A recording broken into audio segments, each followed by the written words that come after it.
Meus amigos, durante a sabatina, o empresário e candidato à prefeitura de São Paulo fez um jornalista perder completamente a linha, deixando o profissional sem reação após uma série de perguntas afiadas. E como se isso não fosse o bastante, Marçal ainda acabou com seus adversários de forma sensacional, deixando claro quem tá no controle da discussão. Vamos ver os momentos mais polêmicos desse embate que deixou muita gente surpresa. Todos os candidatos, por favor, em respeito aos nossos telespectadores, ouvintes e usuários de internet, ou seja, os internautas, e levando também em consideração os episódios ocorridos nos últimos debates, tais como agressões físicas e verbais, a utilização de palavras de baixo calão e acusações desrespeitosas, se faz necessário lembrar que este é um espaço para o exercício da democracia e voltado para uma discussão civilizada, tendo como prioridade a população da cidade de São Paulo e propostas que viabilizem o desenvolvimento de todos os setores da sociedade que sofre bastante. Nós informamos que o desrespeito às regras do debate, sejam aquelas acordadas com as assessorias dos candidatos, sejam aquelas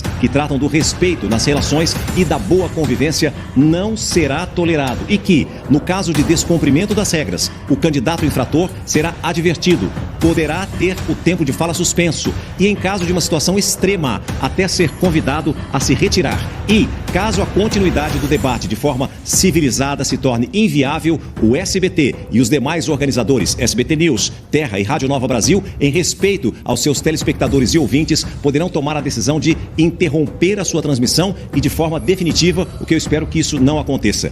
O SBT tem orgulho da sua história, uma história de respeito à família brasileira e nós não abrimos mão em hipótese nenhuma desse compromisso com o nosso público. Agradeço a confiança de estar liderando aí as pesquisas, está em primeiro lugar descolado desses candidatos aqui que usam 100 milhões de reais de dinheiro público e diga não ao uso do fundão eleitoral, que é dinheiro seu, é dinheiro nosso. E eu quero te servir.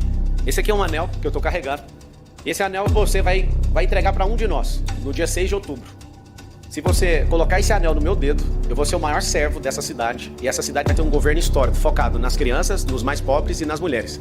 Esse relógio aqui eu ganhei de um garoto lá do Campo Limpo, do Jardim Rosana. Tá comigo aqui, Theo, 28. Candidato, eu tive a alegria de ter entregas muito concretas como deputada, porque a gente sabe que a vida não espera. Se você dá mole por 4 anos, aquela criança pode ser capturada pelo crime, pode ser exposta às drogas. E um dos projetos que eu escrevi e aprovei é o Pé de Meia. R$200 por mês, R$1.000 por ano, para nenhum jovem abandonar o estudo. Quase 3 milhões estão recebendo. Qual é a sua imagem do Pé de Meia? Educação.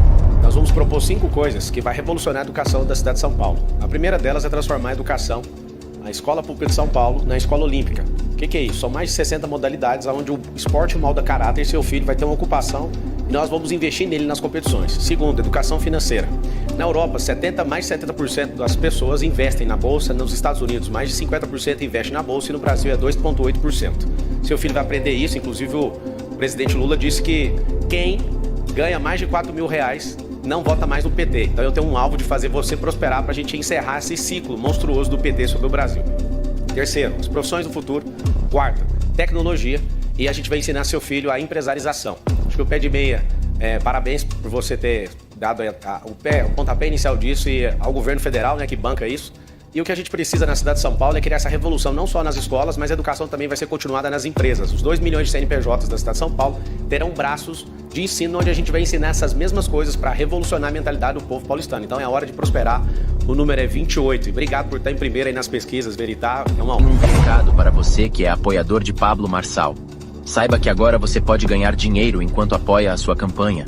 Preste atenção nisso. Os que estão ficando ricos sem colocar a imagem dele, só para mim. Você pega o corte de uma coisa muito forte que eu tô fazendo, lança esse corte, e se você for bem sucedido, que é natural que você vai ser, porque se você souber só fazer o corte, a minha imagem abrir no Instagram novo, você vai colocar 500 mil seguidores até no final do ano. Eu não sei explicar por que a vida é injusta desse tanto. Tá? Qual que é a injustiça? Você não sabe disso.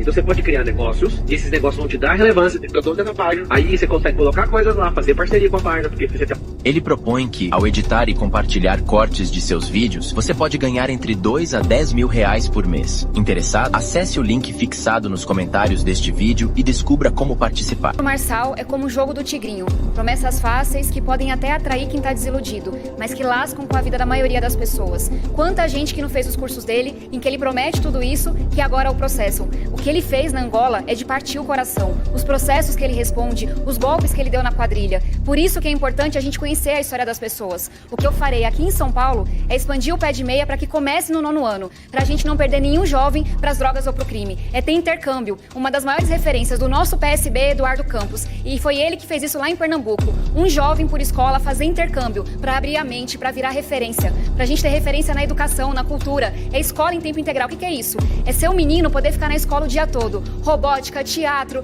poder fazer informática, aquilo que nos liberta e que nos dá a possibilidade. É oportunidade e a gente começa com educação. Educar o povo para prosperar. De alguém que de fato entende pouco disso, que não viveu a realidade nossa de verdade no ensino médio. Eu que vim de escola pública, sou filho de faxineira, filho de funcionário público aposentado.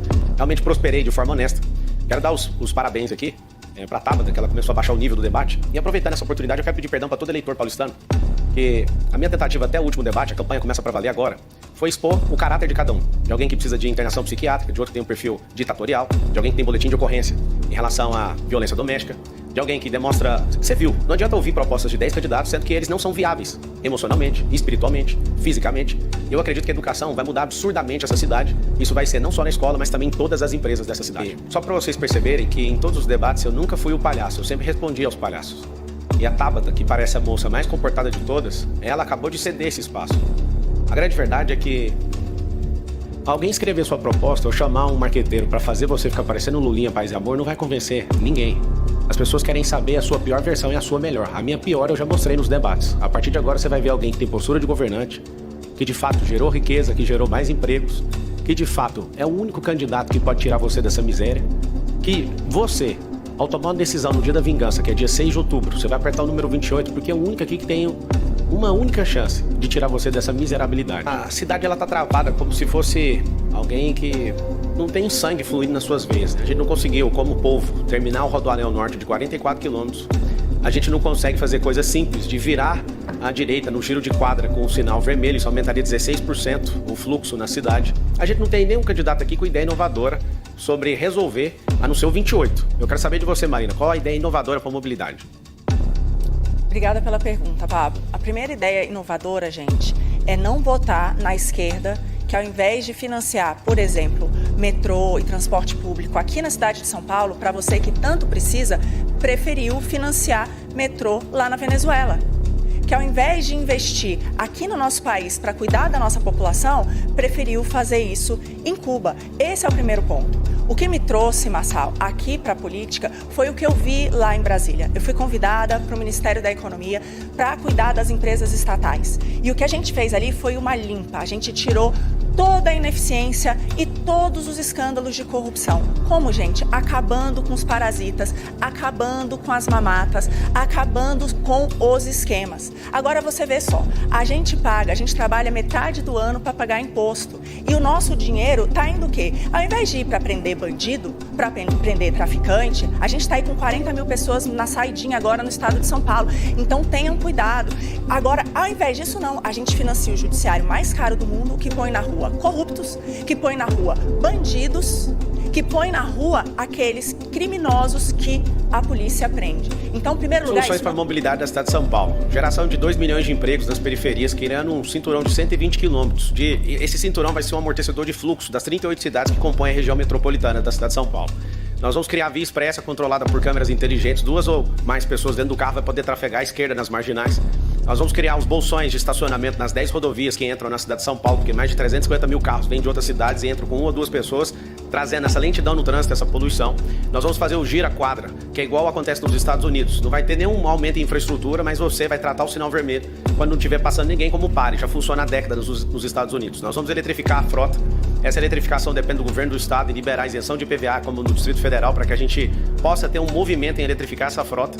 E o que a gente precisa também é colocar nas periferias os teleféricos para fluir melhor a vida de vocês com esse investimento em infraestrutura. Assisti muitas entrevistas do senhor sobre o tema, o senhor já falou de ideias de colocar uma mesa na Cracolândia com ex-dependentes químicos para que ele converse com as pessoas do fluxo. O senhor já até disse uma vez num podcast que o senhor pretendia passar uma noite na Cracolândia, mas eu queria lhe fazer uma pergunta específica de parte do problema. Qual é o seu projeto para que as pessoas que vivem no fluxo hoje, elas tenham emprego e moradia? O censo da Cracolândia já mostrou que a grande maioria é oriunda do sistema penitenciário. Elas têm, além da dependência química, esse grave problema social. Então, qual é o seu projeto, concretamente falando, para conseguir fazer com que essas pessoas tenham onde trabalhar e onde morar? Todo mundo que está assistindo pode entrar agora no Instagram, Pablo Marcal por SP. Meu time vai postar um vídeo onde eu abordo uma pessoa da Cracolândia e pergunto o motivo dela estar ali e explico, né, o porquê que muitas pessoas não saem dali. Hoje a gente deve ter aí, hoje, esparramado pela cidade, 40 focos de Cracolândia. Ali na Santa Ifigênia já chegamos a ter 8.000 pessoas ali em 45 quadras. Tem 3 cenários. A gente precisa de convencer essa pessoa na situação de rua. A Arca do Sabará já tirou 3.500 pessoas da situação de rua e deu emprego. Segundo passo, a gente tem que levar para os abrigos. Terceiro passo, levar essas pessoas para a condição de trabalho. Dar esporte para essas pessoas. Pedir ajuda para as religiões, que traz um fator de esperança absurdo para essas pessoas se comportarem aí nessa transformação. Leva 7 vezes, em média, para você convencer uma pessoa a sair da situação de rua. Elas precisam de empregos de baixa qualificação, bares e restaurantes, agricultura familiar, inclusive tem uma legislação aqui em São Paulo que 30% da merenda tem que vir disso, da agricultura familiar, e hoje é cumprida 5%, é um bom lugar para levar essas pessoas que querem essa transformação. Então a grande verdade é que isso é tratar um efeito. A gente precisa sanear a entrada dessas pessoas que estão vindo de outros municípios onde não tem mendigos, estão despejando aqui, e tratar na questão esportiva, porque você não acha gente que é esportista na situação de rua hoje. Então nós vamos tratar na escola municipal também. Tentar, inclusive, varrer a Cracolândia, espalhar a Cracolândia para ver se não ia atrapalhar no ano eleitoral. Resultado, 72 pontos de Cracolândia. Tem na Irvante, tem no CEAGESP, tem na Penha, não é só na região central. Qual que é o desafio aqui? É entender que tem bandido e tem doente. Quando a gente fala de bandido, não tem coitadinho, não. Eu cansei de perder gente que cresceu comigo, que foi cooptada pelo crime, que entrou no mundo das drogas. É uma destruição daquela pessoa, de toda a família, de todo o entorno. É trabalhar com as polícias, é entender se tem agente público envolvido, é fechar hotel, ferro velho, é garantir que o crack não está entrando e o dinheiro não está saindo. E é olhar com humanidade pro doente. Eu perdi meu pai para as drogas, meu pai sempre quis se internar, nunca encontrou uma vaga no serviço público. São Paulo hoje não tem vaga para tratar quem está doente. Tem que olhar para a saúde, dar emprego e moradia, e é isso que eu farei. É minha vida. Eu fui há 15 dias atrás em El Salvador, um país que está até 15 dias atrás com 695 dias sem um único homicídio. E eu fui no lugar, no centro da cidade de São Salvador, que existe a Cracolândia, e já não existe mais. Lá tem um presidente que foi prefeito da capital, ele é um cara jovem, ele é um cara de mídias sociais também e que revolucionou aquela cidade e aquele país. Tem como resolver. Eu senti a energia da solução. Você que tem familiares nessa situação, nós vamos colocar anjos da guarda. O que é isso? Vocês são 80.000 pessoas, nós vamos colocar 80.000 pessoas de anjo da guarda para ficar com essa pessoa até ela ser migrada para o abrigo e depois para o emprego. Qual que é o problema hoje? A atual gestão trata as pessoas em situação de rua como um rebanho. E aí não tem como, não tem um metadado, não tem a gestão numérica disso. E essas pessoas tomam jatos de água, elas são esparramadas pela cidade, porque de fato a prefeitura investe 1 bilhão e aumentou 23% no último ano as pessoas em situação de rua. Eu sou o único candidato nesse debate que não tem nenhum recurso de dinheiro público, nem tempo de TV, nem rádio, nem coligação, e não estou devendo a prefeitura para ninguém, absolutamente. A campanha é: não vote em quem usa dinheiro do fundo eleitoral. Meu número é 28 e você já sabe.